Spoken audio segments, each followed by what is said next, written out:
प्रार्थना की शादी हो रही है, सब कुछ ठीक चल रहा है।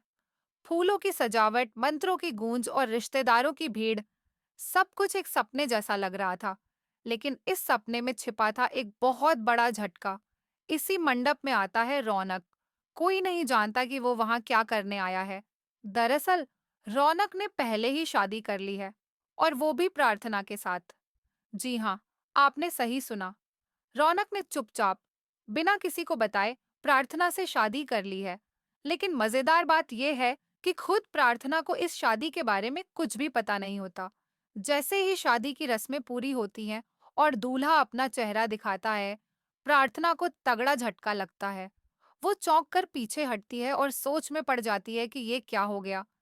उसके सामने जो इंसान खड़ा है, वो कोई और नहीं बल्कि रौनक है। अब आपको लग रहा होगा कि रौनक ने ये सब क्यों किया। कहानी यहीं और भी मजेदार हो जाती है। दूसरी तरफ उसी समय एक और शादी हो रही होती है, हर्ष और पायल की। लेकिन वहां कुछ अजीब होता है।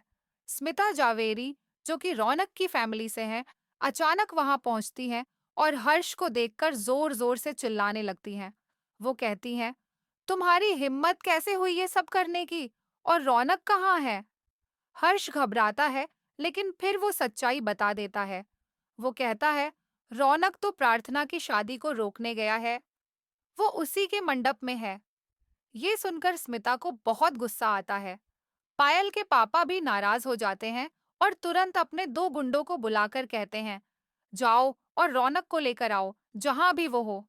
अब गुंडे निकल पड़ते हैं प्रार्थना की शादी की जगह पर। उधर प्रार्थना के मंडप में माहौल अब भी शांत है। किसी को नहीं पता कि वहां क्या हो चुका है। रौनक दूल्हा बनकर मंडप में बैठा है और शादी की रस्में हो रही हैं। जब तक गुंडे वहां पहुंचते हैं, शादी पूरी हो चुकी होती है। और जैसे ही रौनक अपना चेहरा दिखाता है, हर कोई हैरान रह जाता है। किसी को भरोसा नहीं होता कि रौनक ने सच में ये कर दिया। अब रौनक प्रार्थना को अपने साथ घर लेकर आता है। वो चाहता है कि प्रार्थना का गृह प्रवेश हो, जैसे हर नई दुल्हन का होता है। लेकिन घर में माहौल अच्छा नहीं होता। जैसे ही रौनक और प्रार्थना घर पहुंचते हैं, स्मिता फिर से गुस्से में आ जाती है। वो प्रार्थना को बहुत बुरा भला कहती है और कहती है कि उसे इस घर में कोई जगह नहीं मिलेगी। अब आता है कहानी में असली मोड़।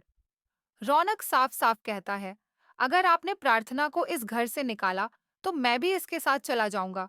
अब ये मेरी पत्नी है और मेरा फर्ज है कि मैं इसका साथ दूं, इसकी देखभाल करूं। रौनक का ये फैसला सबको चौंका देता है। उसकी बातों में मजबूती थी, प्यार था और अपने फैसले के लिए अडिगता भी। स्मिता कुछ देर चुप रहती है, लेकिन फिर रौनक को रोक लेती है। हालांकि अब वो प्रार्थना से और भी बुरा व्यवहार करने वाली है। उसे हर कदम पर ताने मारे जाएंगे, बेइज्जत किया जाएगा। लेकिन क्या प्रार्थना ये सब सह पाएगी? क्या रौनक उसका साथ निभा पाएगा? अब आगे की कहानी और भी दिलचस्प हो जाती है।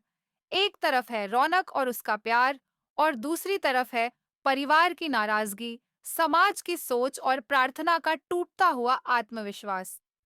आने वाले एपिसोड्स में आप देखेंगे कि कैसे प्रार्थना इस नए रिश्ते को निभाने की कोशिश करती है। क्या वो रौनक के साथ खड़ी हो पाएगी? क्या परिवार उसे कभी अपनाएगा? ये सब कुछ जानने के लिए आपको जुड़े रहना होगा। आपको क्या लगता है? क्या रौनक और प्रार्थना की जोड़ी सफल होगी?